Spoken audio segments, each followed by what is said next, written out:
क्या आपने कभी बिना सोचे समझे किसी की नकल की है? और क्या आपको पता है, नकल कभी-कभी सफलता नहीं, बल्कि बड़ी मुसीबत भी बन सकती है। आज हम आपको सुनाने जा रहे हैं एक ऐसी कहानी जो बच्चों को ही नहीं, बल्कि बड़ों को भी सोचने पर मजबूर कर देगी। कहानी है दो नकलची बंदरों की। बहुत समय पहले एक हरे भरे जंगल के किनारे एक छोटा सा गांव बसा हुआ था। गांव के पास ही एक विशाल बरगद का पेड़ था। उसी पेड़ पर रहते थे दो बंदर, चिंटू और मिंटू। ये दोनों बंदर देखने में तो साधारण थे, लेकिन उनकी एक अजीब आदत थी। उन्हें नकल करना बहुत पसंद था।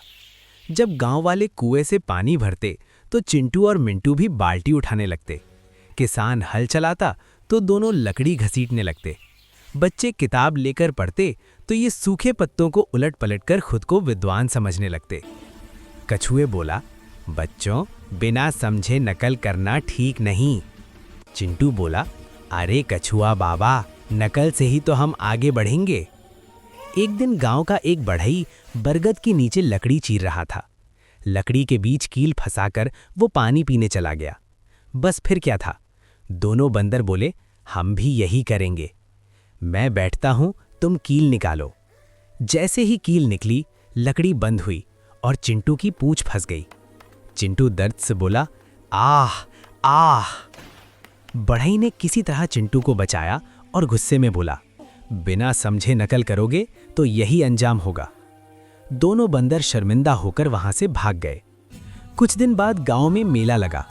राजा हाथी पर सवार होकर आया। मिंटू बोला, चलो हम भी राजा बनते हैं।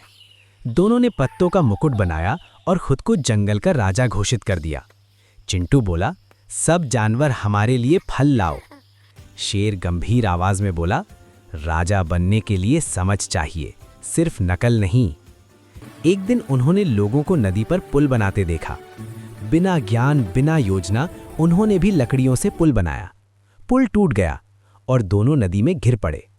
मिंटू बोला, अब समझ आया, नकल हमारी सबसे बड़ी गलती थी। कछुआ बोला, नकल बुरी नहीं है, लेकिन बिना समझे नकल करना मूर्खता है।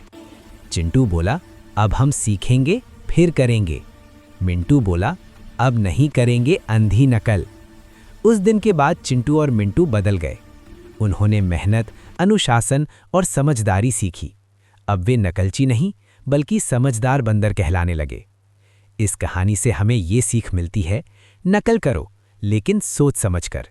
अंधी नकल नहीं, बुद्धि ही असली ताकत है। अगर आपको कहानी पसंद आई हो तो लाइक, शेयर और सब्सक्राइब जरूर करें।